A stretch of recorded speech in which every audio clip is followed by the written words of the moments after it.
Okay, everyone, I think we'll make a start.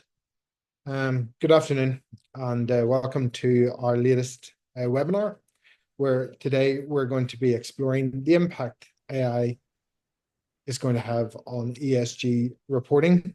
So, folks, any questions today as we work our way through the webinar? If I can ask you to drop them into the chat, and we'll get to them at the end of the webinar. And this session is also going to be recorded, and we'll share all of that with you tomorrow or the start of next week as well. So just to be aware that it is also being recorded.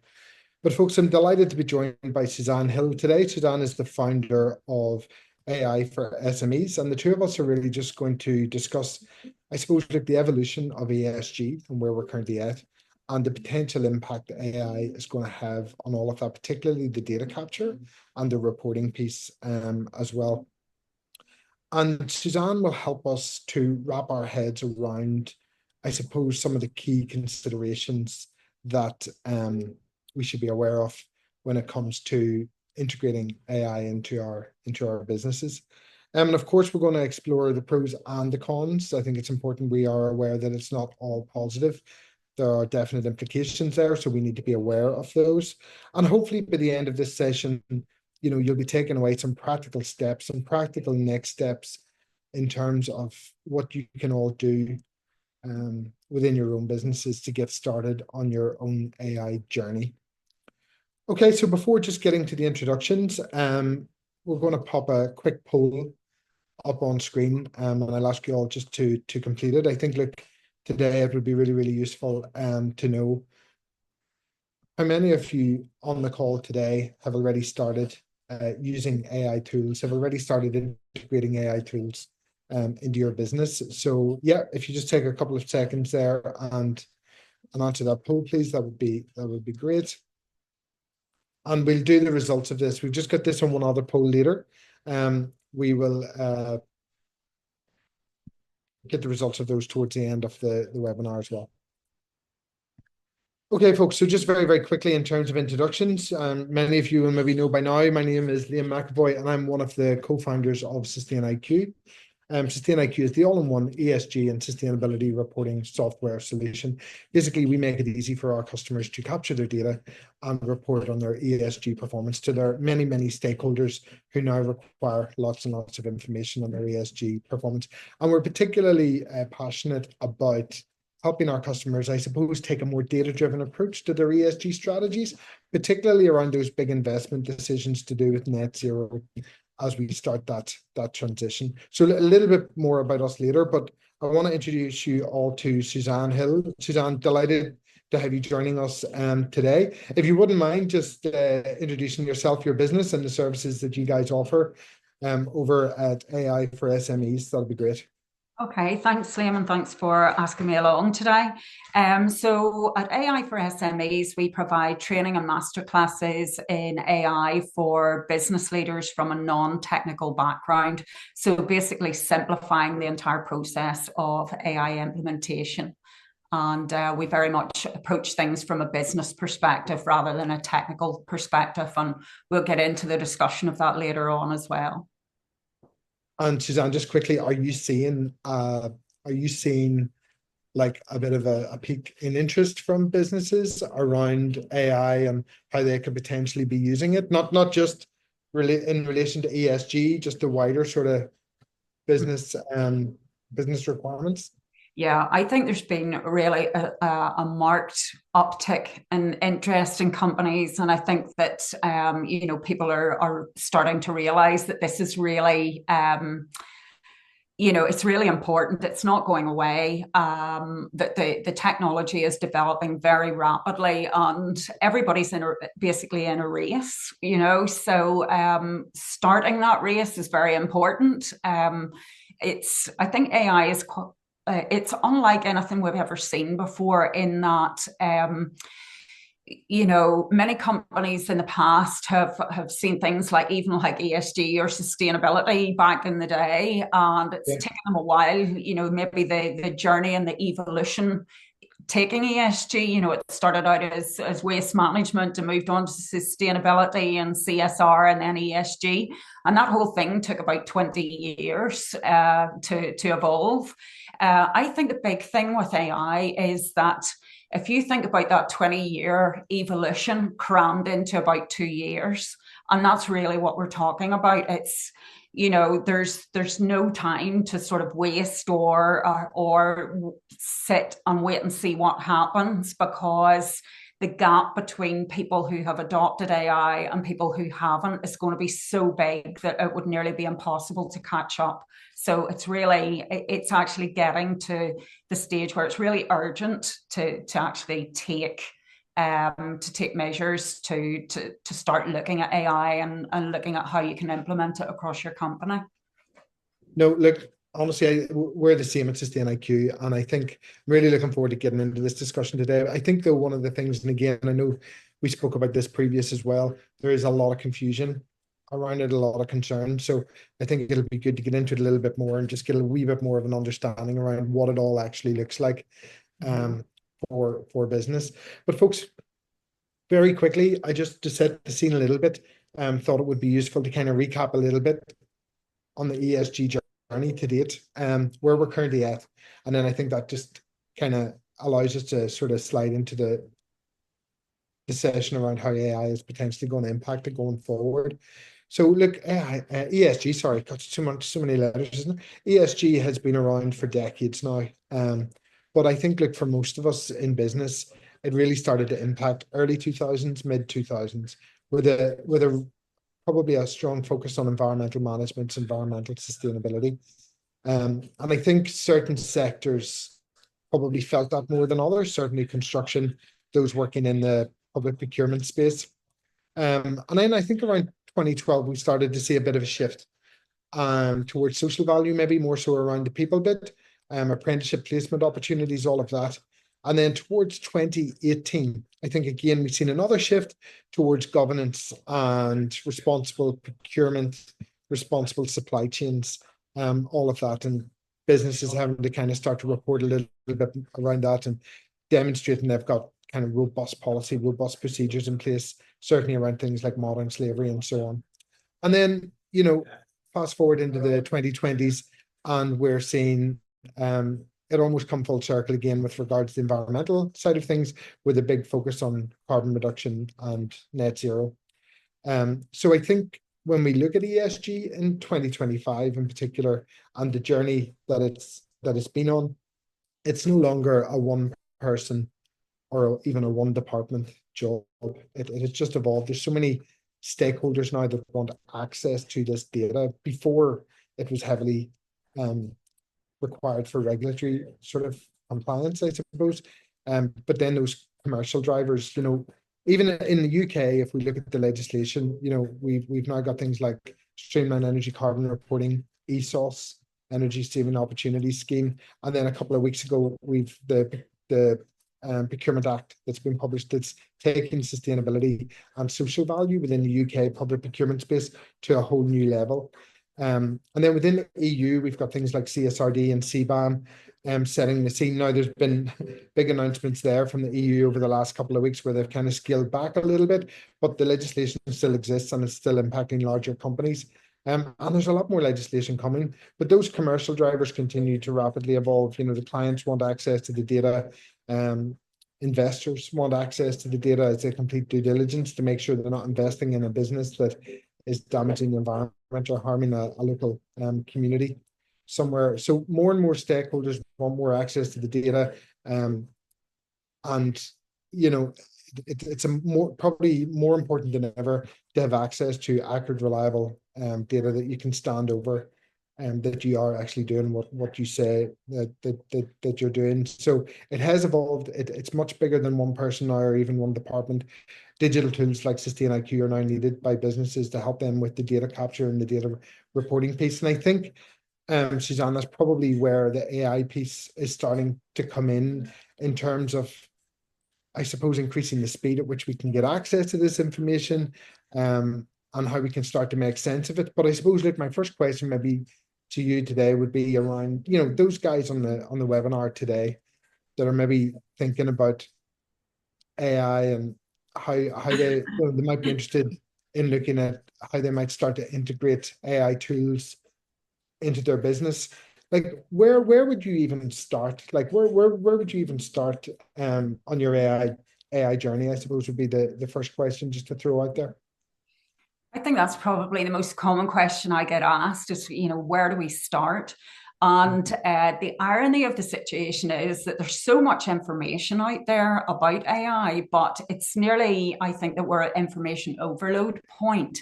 And I think it's important to acknowledge that, I think that there's a fundamental disconnect between the information that's out there in the marketplace and the information that companies actually need, to be able to implement AI into their business. And there's a reason for that. There's a reason for the confusion. And I think it comes down to the fact that there are really three main sources of information about AI. The first one, and I'll say, none of the three of them are particularly helpful. So the first one is technical information. So,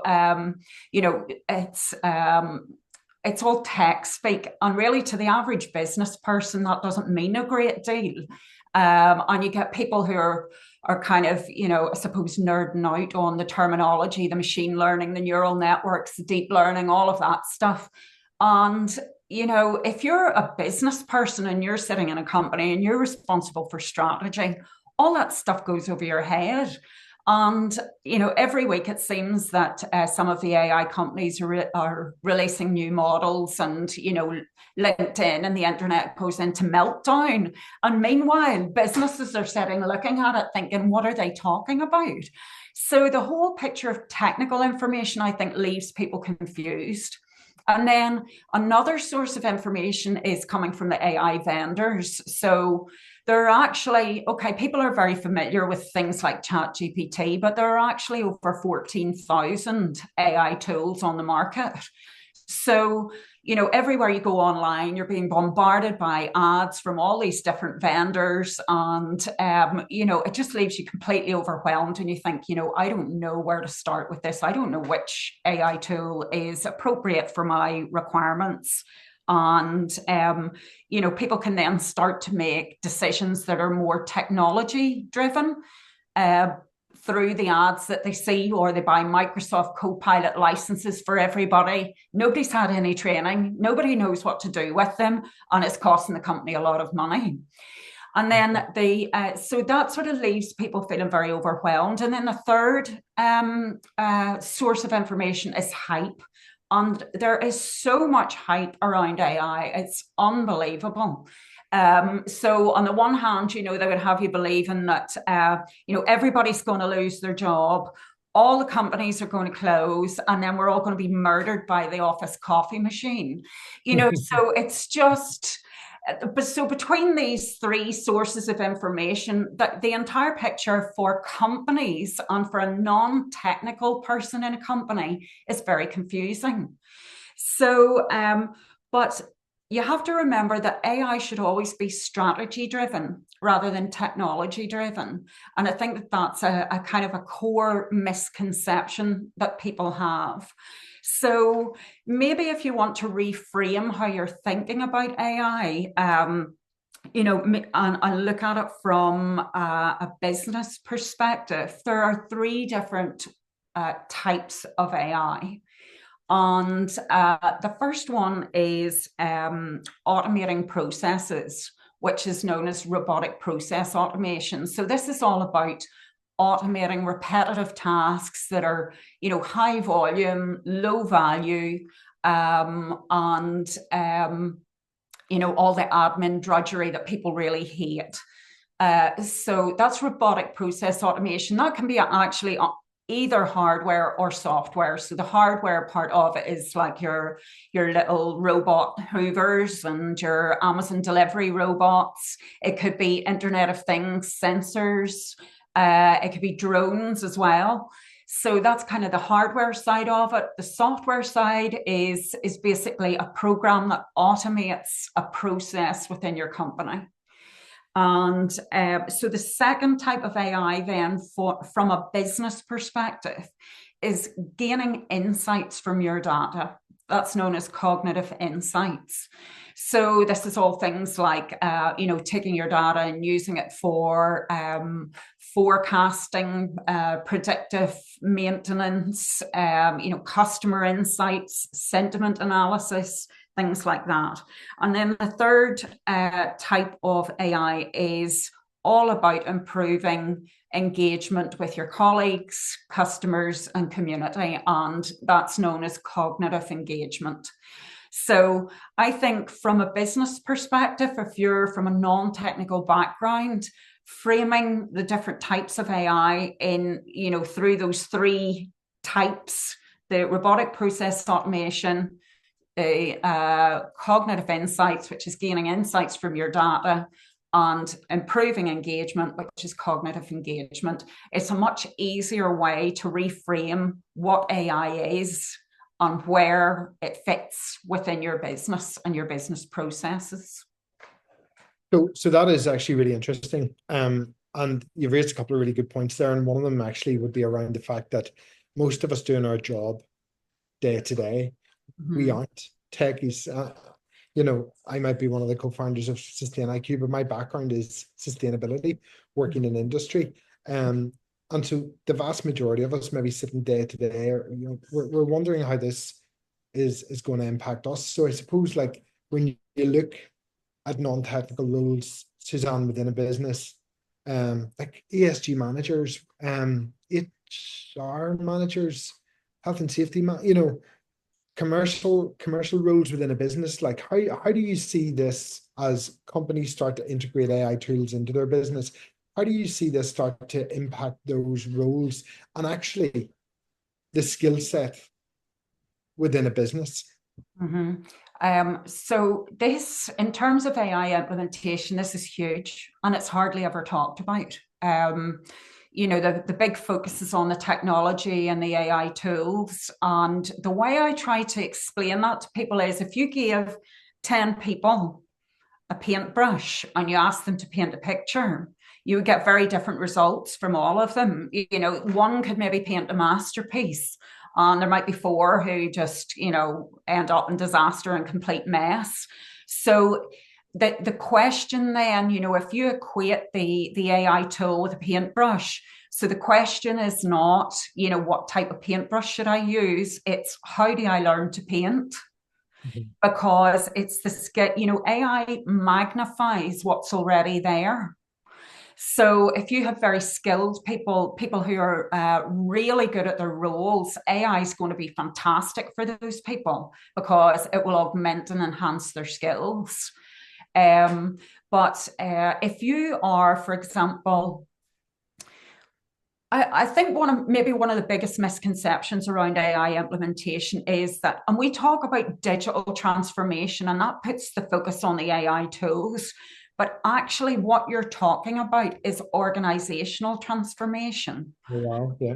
And, it's about behavioral change, cultural change, how people interact with each other, how they collaborate, because AI is essentially an entirely new operating system. So even how a company generates revenue and what its business model looks like will entirely change.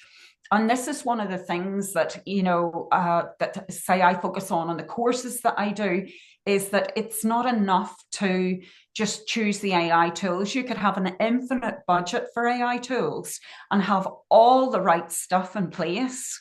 But unless you have the support structures in your organization out around those, things like workforce planning and skills transition is massive. It's absolutely huge. And it's a really involved change management process. So say, for example, if you're an HR manager, one of the things that you should be currently looking at is, if you had to take any job role in the company and map what that person does or what their role involves, and say you number those tasks from 1 to 10. So maybe you implement robotic process automation, you end up automating part of that person's role. So you've got tasks 1 to 10, and maybe 1 to 4 you can automate. And, people kind of think, oh, well, what's that person going to do with their time then? They're going to have all this time available. But that's not how it works, because you have to remember that you're implementing new ways of working, you're implementing new technologies. So essentially, that person's skills have to move along with the technology.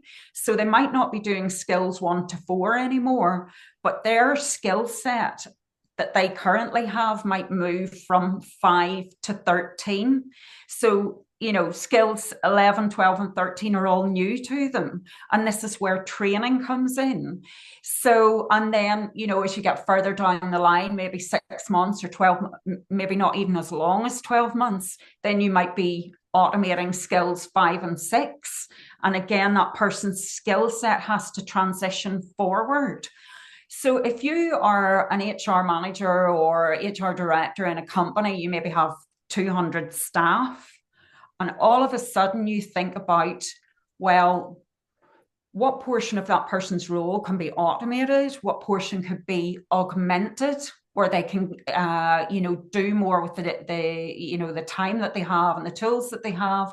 But also then this whole training program needs put in place to make sure that the entire workforce is transitioning from where they are now to where they need to be in 2 years. Because if you get 18 months down the line, or 2 years down the line, and for example, your competitors have all implemented AI or are in the process of it, and they're transitioning their workforce skill set, and you haven't done that. So all of a sudden you might get to the 18-month point, and you might think, well, actually, in order to compete, these are all the things we need. But now we have a workforce that isn't fit for purpose. So it actually doesn't leave you with any wriggle room. So it's something that people, and by that stage, then the gap is too big to ever catch up. So it's going back to what I was explaining about ESG. You had the luxury of transitioning everybody's skills, over a 20-year period. You're literally here looking at probably 2 years. And you have to remember that the technology all the while is moving on. So it's kind of like, it's not a race that you finish, it's a race that you continue to run. So that whole process of implementing training and transitioning skills is something that people really need to start planning right now.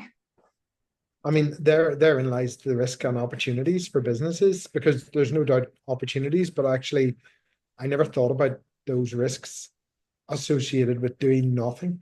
Yeah. And 3, 4, 5 years from now, what that actually might look like to the business. And I suppose, Suzanne, listening to what you were saying there too, there is an onus on every single one of us to understand our own role within that business, and how AI could potentially start to take certain tasks away, which would allow that role, that person, to then start to focus and develop additional skills. So there is a bit of ownership on each person, I think, as well, to understand the impact that this is going to have on them, and not maybe wait for the business at strategy level to sort of make those decisions for them, type thing. So it's going to be an interesting couple of years, I think. It will be. And I mean, that's the position I was in, kind of going back about 5 years ago. As you know, my background is in corporate strategy and sales and marketing, and, doing consultancy. I've been reading about AI for about the last 7 years, and kind of the more I read about it, and the more the penny started to drop with me from a corporate strategy perspective. I came to the conclusion, if I sit here and do nothing, I'm not going to have a job in 5 years' time. And that was kind of the impetus for me to go back to university and find out what it was all about, So, so yes, there definitely is that, personal ownership Yeah, element of it. And I mean, in fact, one of the top, I would say, commentators or thought leaders on AI globally, she actually posted on Twitter and she said, if you're an employee sitting in a company and your company has not provided AI training or hasn't started their AI journey, leave. yeah, And it was yeah, as stark as that.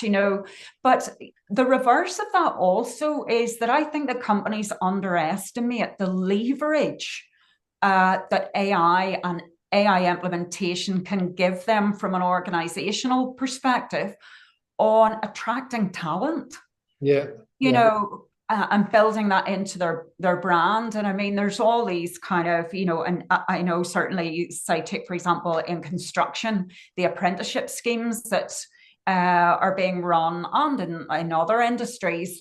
Particularly things like though construction or engineering, which are seen as very traditional industries. For companies like that to be able to say we're an AI enabled workplace, suddenly it takes on a whole other picture, and that has brand value. mhm. And you can leverage that then to attract people in, to retain staff as well. But it also has a knock-on effect then.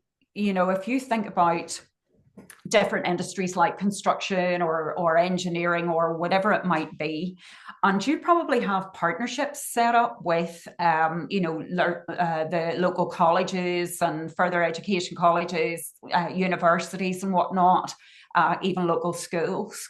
But say in the case of a construction company, it's going to be all apprenticeships and placements to do with construction. And they need to start thinking about, well, actually, we need to foster relationships with the IT departments. And they, be looking at bringing in placement students or apprentices who are experts in data analytics or data Yeah, engineering or, data science. So there's a lot of planning around the workforce and people part of it, which to me is a big chunk of it and much more important nearly than the technology end. definitely a big challenge there as well. Um, See, Suzanne, like so looking at those roles, and as I said earlier as well, ESG is now morphed, like it's evolved so much more than one person in the company or even one department.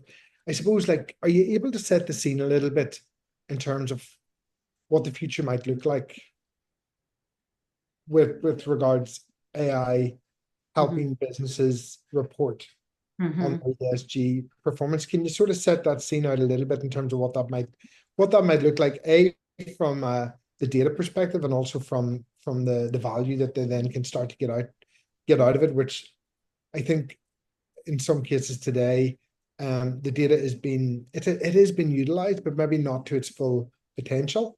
And how AI, I think, has the potential to maybe open that all up. It definitely does.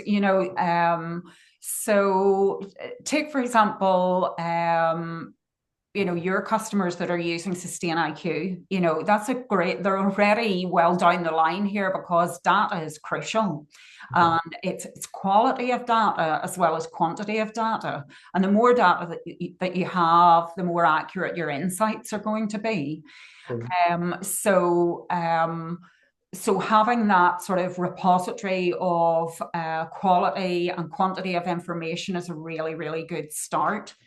Um, so, um, so yeah, I mean, overlaying AI over the top of that, I suppose you're really looking at a shift from, traditional ways we would have reported. It's always retrospective.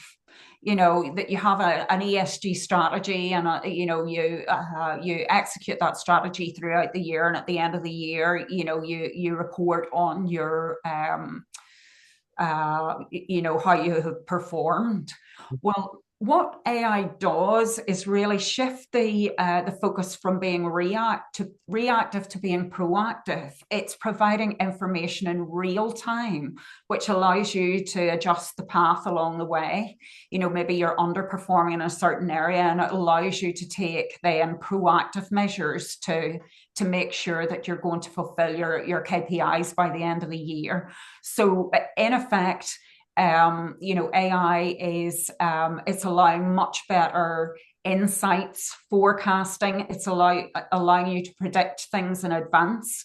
If you take the example of, say, like a fashion retailer, they're really big into this and using it for ESG and to drive sales and to respond quickly to lots of different factors. So say like in the cognitive engagements and looking at your data, they'll be pulling data from lots of disparate sources like, supply chain, from climate, from, fashion trends. It could be something like, some influencer online is promoting a particular item and then the demand soars. Or it could be, that maybe some celebrity has been seen out wearing something. So that allows them to adjust their manufacturing, but they're also using that to mitigate against waste, so that they're not manufacturing stuff that nobody wants to buy. So it comes into the ESG picture through all those different elements, minimizing waste, getting better insights into customer behavior, responding quicker to customer behavior, looking at things like sentiment analysis and monitoring those in real time so that you can provide a more, I suppose, a hyper-personalized service to your customers. Yeah. No, look, absolutely. I think, look, AI, machine learning, scenario modeling, all of that's a big part of SustainIQ, and certainly our roadmap going forward as well. It's going to very much play a big part in the platform. I think, Suzanne, look, I think as you've been talking there, we're hearing lots of opportunities. You're absolutely flagging some of the risks as well, but I think we are aware that it's not all perfect, that there are some potential cons with regards to AI, and I think it is important we sort of throw them out. Look, obviously, from an environmental perspective, there are huge implications. Potentially, this amount of data that's now going to be produced needs to live in a data center somewhere. They have to be powered, the energy requirements and the footprint associated with all of that. So there are huge concerns around the implications, environmental in particular, of AI. Could you maybe talk us through just some of the cons? And I appreciate they're not all environmental related, but I just think it's important that folks are aware of both pros but also the downsides of some of this as well. Yeah, no, I mean the environmental impact is definitely a huge part of it. There's no doubt about it. But I think you have to remember that that's what it currently looks like. And this technology is developing so quickly. You saw the impact a few weeks back of DeepSeek on the market that's using only a fraction of the energy of, other models like ChatGPT. So I would expect, I would also expect that environmental aspect to evolve along with the technology. And, at the same time, AI is enabling us to come up with, more sustainable materials and, better R&D in terms of research into, more sustainable materials. So it's kind of, yes, there, some of the other, I would say, cons of it as well are around ethics. One of the first things also that I think that a company needs to be aware of is getting an AI policy in place. You can have staff maybe uploading confidential information into things like ChatGPT, and then all of a sudden all that information is out in the ether. So that's a huge GDPR infringement, obviously. And of course, it's the company that's held liable, not the employee. So, training your employees, providing training and explaining to them, what's permitted, what isn't permitted, and actually understanding the rationale behind that is also very important. And then, of course, going back to things like ethics, looking for bias in the data. Is it very male focused? I use ChatGPT a lot, and I put in a prompt, with everything you know about me, can you generate an image of what my day-to-day looks like? And of course, it generated an image of a man, So it's just a small example, but making sure that your data is a good quality. It's from lots of different sources. It's not skewed in one particular way. So those are all kind of, I suppose, things that you need to be thinking about when you're looking at AI implementation. And in terms, I suppose, look, again, you spoke through many of the pros, but if you were to summarize it, I think, look, there's one thing I heard you say on a webinar a few months back about AI, and I'll probably not get it exact here, but it was basically AI will allow SMEs to do more for less. And I just thought that kind of summed it up in a lot of ways. So, like, in terms of the key benefits, I suppose, of an SME adopting AI tools, what would you sort of highlight there as key examples? Well, I think it's particularly topical at the minute, where because of the way the economy is, and I suppose some of the government policies as well. You've got the rise in national insurance contributions and all of that. So, and companies are reluctant to hire staff at the minute. So if you're able to, if you're sticking with the number of staff that you have and you're able to automate a part of their role and you're freeing up time to look at other things, you're maybe augmenting what they're able to do as well. It means that you're really maximizing that person's time and their outputs as well.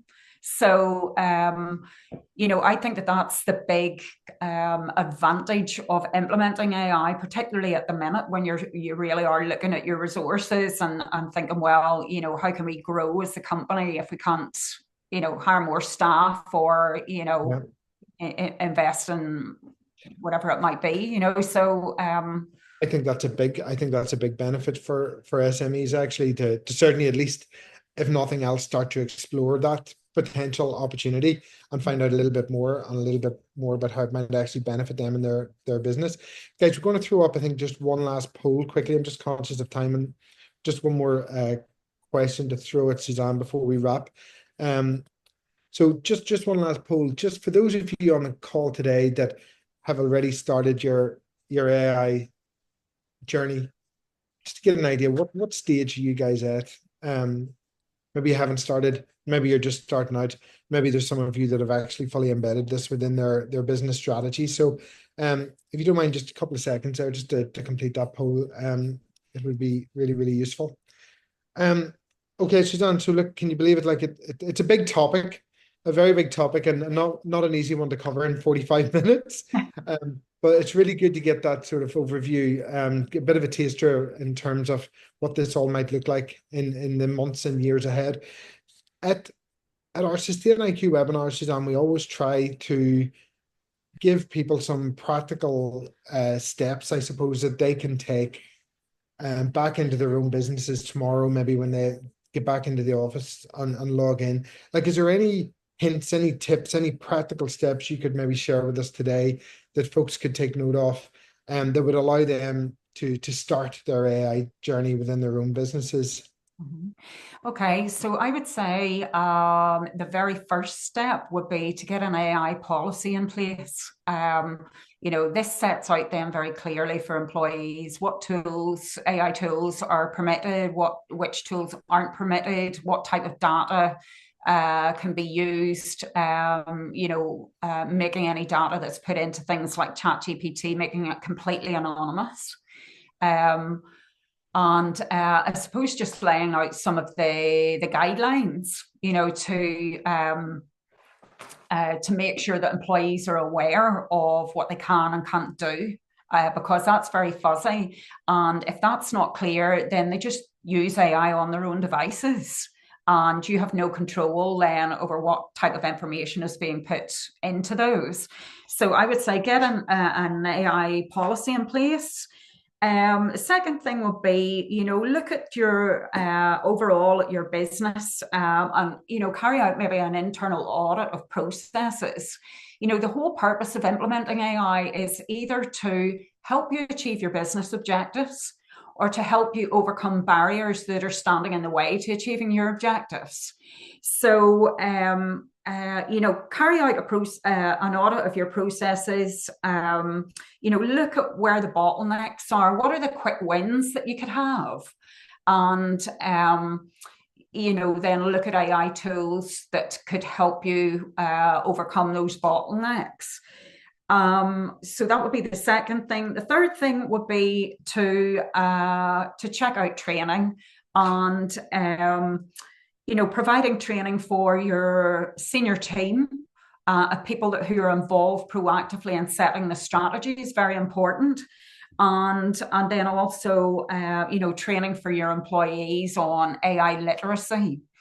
So we have actually two accelerator courses that and the next cohorts start on the 1st of April for the business accelerator and the 2nd of April for the construction accelerator. Now, these run over a period of 8 weeks for 1 morning a week. And they take companies through a roadmap of how to implement AI. And it's very much from this organizational perspective, putting in the structures to support AI implementation, looking at things like communication strategy, which underpins the entire process and is extremely important.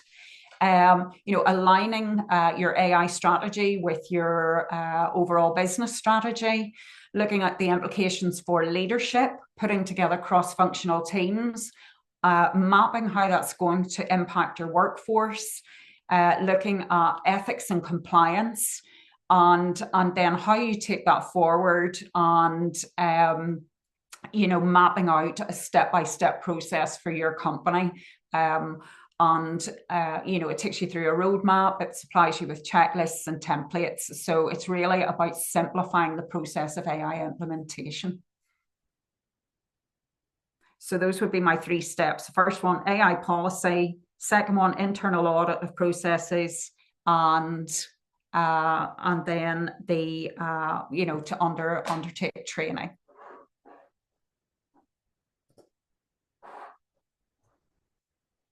Sorry, I don't know. Have we lost people there? I think Liam's maybe dropped off his connection. Yeah. So no, that's what I thought. So maybe Rachel, if we wanted to take some questions, if anyone had any questions, or maybe go through the results of the polls. Yeah, I have the poll results here. I can go through them. And if there's any more questions, if you just want to put them in the chat. But the first poll for how many businesses have already started to use AI tools, 59% said yes and 41% said no. Oh. And then for the second one of how many businesses have already started to use AI tools, just starting out was 56% and not started yet was 44%. Yeah. I think that's a pretty typical picture from what I'm hearing as well. And, I think probably the most common one is ChatGPT. It's everywhere and people are using it kind of on a, maybe quite often, I would say, in quite a basic way. But there are also a lot of other AI tools out there that are job role specific. So, being aware of some of those rather than trying to make ChatGPT fit everything that you're doing, that can really speed you up as well. So, So just maybe some of the questions.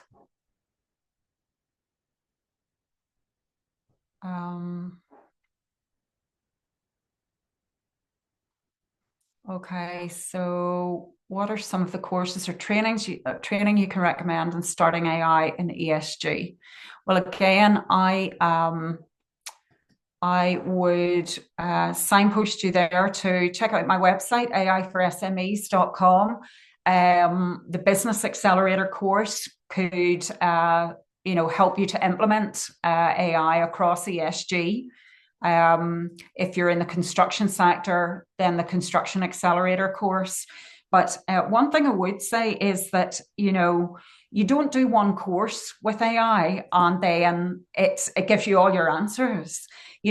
I think even personally, I've done 10 different AI courses. I did my 2 university diplomas and then I went on and I did other courses. And even for me, I'm continually learning and doing other courses all the time. So I think that, as the technology evolves, this is going to be our lives now. It's going to be continuous training for the next, who knows, several years, just to keep up to date with how the technology is evolving. Let me see. How should companies approach workforce planning to ensure employees are reskilled and upskilled as AI transforms roles? And how can ESG principles guide this transition? So, yeah, I mean, in terms of kind of the first thing that companies need to do, it's that mapping process. It's the mapping, what skills does each job role have now? What portion of those roles can be automated, which tasks could be augmented by using different AI tools, and then mapping, okay, so where do the skills need to move to? And I mean, that's part of what I cover in both my accelerator courses, is that process of mapping and getting, a training program put together. Then how can ESG principles guide this transition? Gosh, good question. That's one to think about. I think just in terms of, that whole mapping process is really core to it. Maybe if you want, maybe Matthew, if you want to clarify your question there, because I'm not maybe quite sure on exactly what you're asking there. Okay, could you suggest other AI tools other than ChatGPT for role-specific applications? Yeah, as I said at the very start, there are over 14,000 AI tools. So, it depends on the job role. And again, it's that information is, it's easy to come by. You literally just Google what AI tool can you use for X. But as I said at the start, it's less about the AI tool. Okay, yes, you need to find the tools that are appropriate, sign up for some of the trials, try them out. Not all of them are good. I am continually trying out different AI tools. Some of them are really good, some of them not so good. So and choosing the appropriate AI tool depends on what you already have. There are 3 different ways that you can implement AI in your company, and that is buy, bolt, or build. So you can buy off-the-shelf applications that you take a monthly subscription to. They're standalone applications, and that you don't really need to upset your entire IT system to be able to implement those. So those are very straightforward. The second way of implementing is bolt. So look for AI bolt-ons to software that you're already using, whether it's accounting software or ESG tracking software, or any commonplace software that you're using. And, those are two ways for SMEs to actually get involved in AI, to implement AI across different job roles and different functions without having to spend a whole stack of money. Now, and then the third option is build. So building your own AI for the vast majority of SMEs, that's a long-term strategy, because that's something that's going to require, significant investment. And then also the risk you run is that the technology is moving on. So to invest in something today that's going to cost you 200,000, is maybe not the best use of money. And one thing I would say is beware of taking advice from tech companies, because that is the route that they'll try to pull you down, because that is their core business. So looking for ways that you can buy in AI tools or bolt on AI functionality is a great way to get started, and that will get you well down the line of AI implementation. But make sure that you're looking at all the organizational stuff behind that to actually support what you're doing. So I hope that answers your question, Megan. I'm sharing things like fairness and inclusivity. Yes. So yes. So it depends on your hiring processes there. I think there's been a lot of bad press around recruitment and how skewed some of the recruitment models can be. There was a lot of coverage about that in the press. Of how, on the one hand, companies were using these AI tools to sift through CVs, for example, and because of bias in the data, it meant that a lot of really well-qualified people were being skipped over. So to kind of counteract that, then you got candidates who were using AI to write their CVs. And then the recruitment companies were complaining because the employees were using AI to write their CVs. So you had this kind of battle between the two, where they were both using AI, and the entire market just kind of has gone into farce.